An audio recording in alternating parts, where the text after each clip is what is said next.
Iran যে যুদ্ধটা এবার করেছে, যে ফরম্যাটে এবং যেভাবে যে যুদ্ধটা করেছে, যে টেকনিকে, এটা 21 শতকের ইতিহাসের দি বেস্ট যুদ্ধ। এবং ভবিষ্যতে এই যুদ্ধটা নিয়ে সকল মিলিটারি একাডেমিতে এবং স্ট্র্যাটেজি যারা, তাদেরকে এটা নিয়ে পড়াশোনা করানো হবে। এটা হলো একটাবার কথা। দ্বিতীয়ত কথা হলো কি যে আমি আগে যখন চিন্তা করি আছে এই যুদ্ধটা থামছে না কেন, তখন এই প্রশ্নটার উত্তর খুঁজতে যে আমি নিজে যেটা দেখলাম যে এই যে ইসরায়েলের প্রেসিডেন্ট নেতানিয়াহু এবং ইউএস এর প্রেসিডেন্ট যে ট্রাম্প এবং ট্রাম্পের অ্যাডমিনিস্ট্রেশন, তারা যে এই মুহূর্তে কতটা অসহায় অবস্থায় আছে, এই বিষয়টা আমি একটু দেখি আর কি। কারণ আপনি নেতানিয়াহুর দিকে যদি আমি একটু দেখি, ইসরায়েলের দিকে একটু দেখি, যুদ্ধটা শুরু হয়েছে 28 ফেব্রুয়ারি। 27 ফেব্রুয়ারিতে নেতানিয়াহু, সে একজন ওয়ার ক্রিমিনাল, যার ব্যাপারে ইন্টারন্যাশনাল ক্রাইম কোর্টে ভার্ডিক্ট দেওয়া আছে। দেশে দুর্নীতির মামলা চলছে। এরকম একটা সময়ে সে দেশের জাতির উদ্দেশ্যে বলছে যে ইরান যুদ্ধটা খুব জরুরি এবং 2-3 দিনের ভেতরে এই যুদ্ধটা শেষ হয়ে যাবে, এবং ইসরায়েল ইজ 200% প্রোটেক্টেড। তো আর আজ আমরা কি দেখছি, যে ইরানের সেনাপ্রধান বলছেন যে তার সৈনিকের ঘাটতি হয়ে গেছে এবং তার সৈনিকরা রণক্লান্ত এবং সে কোনো রিজার্ভ পাচ্ছে না। একই সাথে ইসরায়েলের সাধারণ জনগণ যারা রিজার্ভের এনলিস্টেড আছে, তারা কেউ যুদ্ধ করতে রাজি হচ্ছে না। এবং ইসরায়েলের যে একটু অর্থোডক্স এলিট শ্রেণীর ইহুদিরা আছে, তারাও কেউ এই যুদ্ধতে অংশগ্রহণ করতে রাজি হচ্ছে না। এবং ইসরায়েলের সেনাপ্রধান বলছেন যে ইসরায়েলি আর্মি এখন একটা ব্রেকিং পয়েন্টে আছে, তারা এত ওভার স্ট্রেস, 2.5 বছর ধরে যুদ্ধ করছে, তারা একেবারে তাদের ব্রেকিং পয়েন্টে আছে। তারা 4টা ফ্রন্টে যুদ্ধ করছে, গাজাতে যুদ্ধ করছে, ওয়েস্ট ব্যাংকে যুদ্ধ করছে, তারা সিরিয়াতে যুদ্ধ করছে, লেবাননে যুদ্ধ করছে। যে তাদের আর একই সাথে 3 দিক দিয়ে তারা মিসাইল এবং ড্রোন অ্যাটাকে ফেস করছে। এটা হলো তাদের ওয়েস্টার্ন সাইড দিয়ে ফেস করছে, ইস্টার্ন সাইড দিয়ে ফেস করছে, নর্দার্ন সাইড দিয়ে ফেস করছে। বলে যে এইরকম অবস্থায় আমরা আর পেরে দিচ্ছি না। একই সাথে একই সাথে আমি এটা আপনি দেখেছেন কিনা, এটা সব মিডিয়াতে এসেছে যে এটা এটা একটা টপ সেক্রেট টাইপ ছিল, বাট এটা কিভাবে যেন লিক আউট হয়ে গেছে যে ইসরায়েলের যে ইন্টারসেপ্টর ক্যাপাবিলিটি, তাদের যে আয়রন ডোম, ডেভিড স্লিং, কিংবা ওই যে আপনার অ্যারো যেটা ছিল, যেটা দিয়ে এই মিসাইল এবং ড্রোন এগুলোকে তারা প্রোটেক্ট করতো, এগুলা এত বেশি শেষ হয়ে গেছে। তো যেটা বলছে যে আগামী 6 থেকে 9 তারিখের ভিতরে এটা পুরাটা শেষ হয়ে যাবে। তখন ইসরায়েলের আকাশ একেবারে উন্মুক্ত থাকবে, যদি না আমেরিকা থেকে জরুরি এগুলো রিপ্লেনিশমেন্ট পায়। তো এই ইন্টারসেপ্টরের ক্ষেত্রেও তারা রেশনিং করছে, যে ইরান একটা মিসাইল মেরেছে, আচ্ছা যে মিসাইলটা একটু লেস ইম্পর্টেন্ট জায়গায় পড়ছে ওইটাকে আর ইন্টারসেপ্ট করবো না, এরকম আর কি। এই এবং এখন দেখা যাচ্ছে যে 10টার ভিতরে 8টা মিসাইলই ইসরায়েলের মাটিতে আঘাত করছে, এরকম অবস্থায় আছে। আপনি হয়তো দেখেছেন যে আমি গত গত পরশুদিন, না গতকালকে, ইসরায়েলের দুজন মেয়র কান্নাকাটি করছিলেন। একজন মেয়র কাঁদতে কাঁদতে বলছেন যে আমার শহরে 24,000 মানুষ ছিল, এখন মাত্র 6,000 মানুষ আছে। মে- অনেকে মারা গেছেন, বাকি সব এলাকা ছেড়ে চলে গেছেন। আমি এখন কি করব? এই নেতানিয়াহু আমাকে অনেক কিছু কমিট করেছিলেন যে তোমাদের এই এলাকার ভয় নাই, ইউ আর প্রোটেক্টেড, কিন্তু এখন এই অবস্থা। আর একটা মেয়র, সেও কান্নাকাটি করছিলেন এই হিসাবে। তো এখন আহ, একই সাথে আমি যে ইহুদিদের ভেতরে যে গ্রুপিং, তাদের পলিটিক্যাল, ওটা তো আছেই। আপনি হয়তো খেয়াল করেছেন যে আমেরিকাতে যে বিভিন্ন বিক্ষোভ হয়েছে, সেখানে আবার বেশ কিছু ইহুদিরাও যোগ দিয়েছেন। তারা বলছেন যে ইসরায়েল যেন এই যুদ্ধটা থামায়। একই সাথে বলে যে আমরা একটা বিদ্রুপের শিকার হচ্ছি, মানুষ আমাদেরকে ইহুদি বলে গালি দিচ্ছে যে তোমরা মানুষ মারো। একই সাথে আমি এটা গতকালকে থেকে দেখছি, এটা আমি ইসরায়েলি মিডিয়াতে দেখছি, এখন একটু ওপেন হচ্ছে যে ঘুরে ফিরে ওই যে তারা গ্রেটার ইসরায়েল প্রজেক্ট থেকে ফেরত এসে ওই ভয়টাও তাদের মাথায় এসে চেপে বসেছে, যে হিস্ট্রিতে দেখা গেছে যে প্রত্যেক 80 বছর পর পর ইসরায়েলের একটা ধ্বংসযজ্ঞ নেমে আসে। তারা বলছে যে আমাদের হিসাবে তো এইটাও তো সেই 80 বছরের, ভূমি চেঞ্জ 78 করতে ইয়ার্স হয়। হয়েছে। হুম। মানে হ্যাঁ, বলছে যে এইটার এখন কোথায় গ্রেটার ইসরায়েল, যে স্বপ্ন দেখালে আমরা তো এখন ওই 80 বছরের ওই ওই ভয়ে তো এখন আমাদেরকে যেটা আমরা, তোমরা কি আমাদেরকে সেই সেই ভয়টা আমরা 80 এখন বছর পাচ্ছি। পূরণ হতে আরো আরো 10 বছরের মতো বাকি আছে যদিও। হুম। হ্যাঁ, না এখন ওইটা তো শুরু হয়ে যাচ্ছে। তো এটা হলো আমি ইসরায়েলের দিকে বললাম। এখন যদি আমেরিকার, আমি ট্রাম্প এবং ট্রাম্প অ্যাডমিনিস্ট্রেশনের কথা যদি বলি, হুম। তো এখানে একজন মিলিটারি থিঙ্কার বলছেন যে ট্রাম্প এই যুদ্ধে রাজি হয়েছিলেন এবং তাকে নাকি স্ট্র্যাটেজি প্রণয়নের সময় হরমুজের কথা বলা হয়েছিল। তাকে ট্রাম্পকে হরমুজের কথা বলা হয়েছিল যে এই যুদ্ধটা শুরু হলে ইরান কিন্তু হরমুজে ব্লকেট দিবে।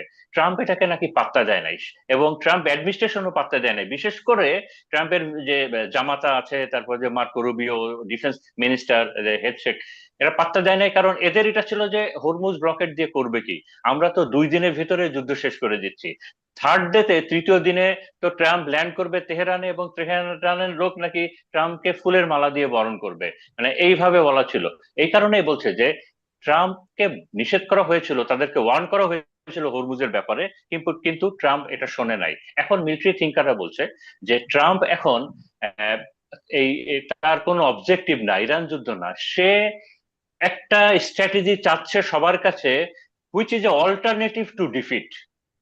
মানে অল্টারনেটিভ টু ডিফিট হিসাবে সে একটা পথ চাচ্ছে, একটা স্টাডি চাচ্ছে ডেসপারেটলি।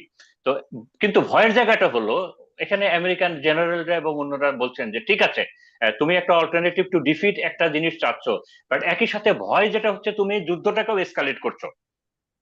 কারণ একই সাথে ওই ভয়টাও তার কাজ করছে যে এই প্রেশারটা যদি জারি না রাখি, কিছু পাগল জেনারেলও ট্রাম্পকে বুদ্ধি দিচ্ছেন যে ওই প্রেশারটা জারি রাখলে, অতিরিক্ত বম্বিং করলে একটা সময় হয়তো ইরান হয়তো একটু সফেন আপ হবে, ইরান হয়তো তার নতি স্বীকার করবে। একই সাথে এর সাথে আরো যোগ হয়েছে কি, যে এই যুদ্ধটা শুরুর আগে, এই যুদ্ধটা শুরু, এই ব্রেন চাইল্ডটা কার, এই যুদ্ধ শুরুর ব্রেন চাইল্ডটা হলো ট্রাম্পের খুব ঘনিষ্ঠ কিছু বিলিয়নিয়ার ফ্রেন্ড আছে, এলিট বিলিয়নিয়ার ফ্রেন্ড আছে, এবং এরা বেশিরভাগই জিউস। একই সাথে ট্রাম্পের দুইটা লটের ফ্রেন্ড আর কি, সব বিলিয়নিয়ার। একটা হলো জিউস লট, আর একটা হলো এদেরকে বলে হলো নিউ ইয়র্ক সিটি এলিট। এই নিউ ইয়র্ক সিটি এলিটটাও এরা ওই জিউস লবিং এর অংশ। এরা ট্রাম্পের ঘনিষ্ঠ, একে তো বন্ধু, একই সাথে ট্রাম্পের ওই ইলেকশনের সময়ও প্রচুর ফান্ডিং করেছিল এবং ট্রাম্পকে হেল্প করেছিল তাকে ইলেক্টেড হওয়ার ট্রাম্পের জন্য। তো এই কারণে, ট্রাম্পের ট্রাম্পের হ্যাঁ মেয়ের জামাই তো জুইশ, তাই না? হ্যাঁ, মেয়ের জামাই তো জেড কুশনার। কুশনার তো জিউস তো আছেই। Is hmm. ওয়ান এর অফ চেয়ে বড়, কালপিট তো। এর চেয়ে হ্যাঁ বড় লবস্টার হতে পারে হ্যাঁ না। হুম। হ্যাঁ। তো এখানে বলছে যে এই ইলেকশনের আগেই ওই যে জিউস লবির যে বিলিয়নার গুলো আছে, তাদের হুম। কাছে ট্রাম্পের নাকি কমিট করা ছিল যে ট্রাম্প ইলেক্টেড হলে সে ইসরায়েলের পক্ষে ইরান ওয়ারটা করবে। মানে এইটা নাকি ইলেকশনের আগেই ট্রাম্পের কমিট করা ছিল। এখন পণ্ডিতরা যেটা বলছেন যে ট্রাম্পের সামনে কি কি মানে তার যে কনসিকুয়েন্স গুলা, ট্রাম্প কেউ যুদ্ধ থামাচ্ছে না অথবা ডেসপারেট, আমরা পাগল বলছি, আমরা কেউ কেউ ট্রাম্পের কনসিকুয়েন্স গুলা চিন্তা করছি।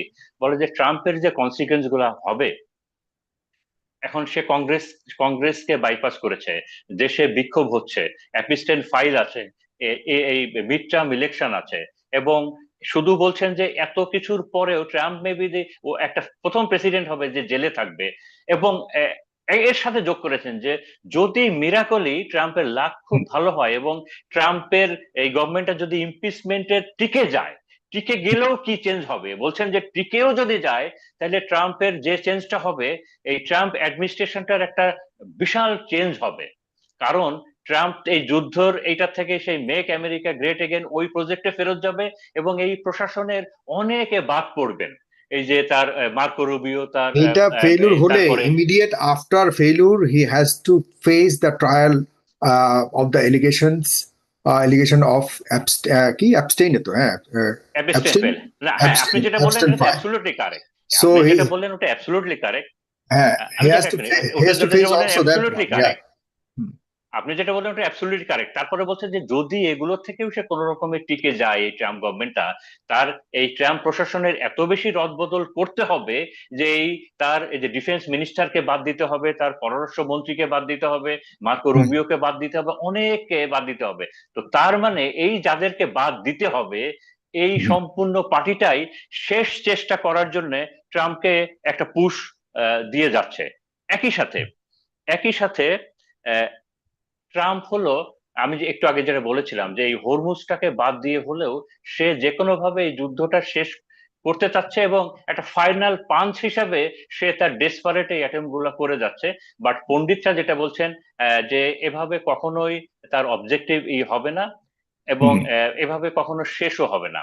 একই সাথে যে নেগোসিয়েশনের কথা যেটা চলছে, এই নেগোসিয়েশনেও আমি খুব একটা আশার আলো দেখছি না। প্রথমত কারণটা হলো, এটাও আমেরিকান মিডিয়ারই কথা, প্রথমত হলো যে ইউএস এর কথা ইসরায়েল একেবারেই শুনছে না এখন, হুম। বাট ইউএসএ কে ইসরায়েলের কথা শুনতে হবে। এটা হলো point number one. Point number two, এই যে নেগোসিয়েশনের যে টিমটা বানানো হয়েছে, পাকিস্তান, টার্কি, পাকিস্তান সরি, তারপরে হলো আপনার সৌদি আরব, তো মিশর, তো বলে যে পাকিস্তানের সাথে তো ইসরায়েলের সম্পর্ক খুব খারাপ, এবং ইসরায়েলের একটা মানুষও ইসলামাবাদে কখনো আসবে না এটা করার জন্য। তো এবং এই টিমের ওয়ার্ল্ড ওয়াইড ওই একসেপ্টেন্সটাও নাই। তো এ কারণে আমেরিকান অনেকেই বলছেন যে এই নেগোসিয়েশনের এটা এটা আসলে এটা কোনো আলোর মুখ দেখবে না। এটা বড় জোর একটা হচ্ছে, এটাকে নেগোসিয়েশন বলা যাবে না, কারণ একটা মেসেজ চালাচালি হচ্ছে। তো এই বিষয়গুলো হচ্ছে। তো এখন আমার শেষ কথাটা যেটা হলো যে ট্রাম্প ডেসপারেটলি এই যুদ্ধটা শেষ করতে চাচ্ছেন যে কোনো ফর্মে। আর ইরান তো চালিয়ে যেতে চাচ্ছে, ইরান চালিয়ে যেতে চাচ্ছে, কারণ জি, সকল ইরানের কার্ডগুলো এখানে এখানে ইরানের সর্বশেষ তাদের যেটি বললেন এর আগে ব্রিগেডিয়ার জিয়াউল হাসান, তাদের এটা বাঁচা মরার লড়াই। সুতরাং এখানে এবং তাদেরকে জিততেই হবে, তাদের একটাই হ্যাঁ, একটাই পথ, তাদের বিজয় উইন হতে হবে, আর কোনো পথ নাই, এখানে ফেলিউর হওয়ার পথ নাই। না তাদের আর কোনো পথ নাই, আর কোনো পথ নাই, আর কোনো পথ নাই। বাট এই ভয়টা আবার ইসরায়েলের ভিতরেও ঢুকেছে যে এই যুদ্ধে হেরে গেলে ইসরায়েলিরাও কেন যেন তারাও ইদানিং এখন গত 2-3 দিন তারাও ফিল করছে ইসরায়েলের এই পথ আছে, যুদ্ধটা ইসরায়েলের পথ আছে, শেষ হয়ে গেলে সেকেন্ড পথ হলো তারা হয়তো, ওই যে অন্য জায়গায় 80 বছরের পর যেটা অন্য হ্যাঁ জায়গায় তারা তারা ওই যে আরেক জায়গায় বাসস্থান সাইপ্রাসে করতে হবে, এবং তবে গ্রিসে এই তারা জায়গা কিনেছে মধ্যপ্রাচ্যে তারা। তারা আর থাকতে পারবে না, এটি অনেকটাই নিশ্চিত হয়ে যাবে। এবং এটা অনেকটা সবচেয়ে এরকম বড় হয়ে দাগে গেছে। আরেকটি বিষয়, আরেকটি ফয়সালা হবে, সেটা প্যালেস্টাইনিদের ভাগ্য হয়তো পুনর্ভাবে এই পৃথিবীতে আবার খুলতে পারে, আমরা সেটি মানে মোটা আমরা দাগে সেটি আশা করি, আমরা সেটি আশা আশা করছি। করি।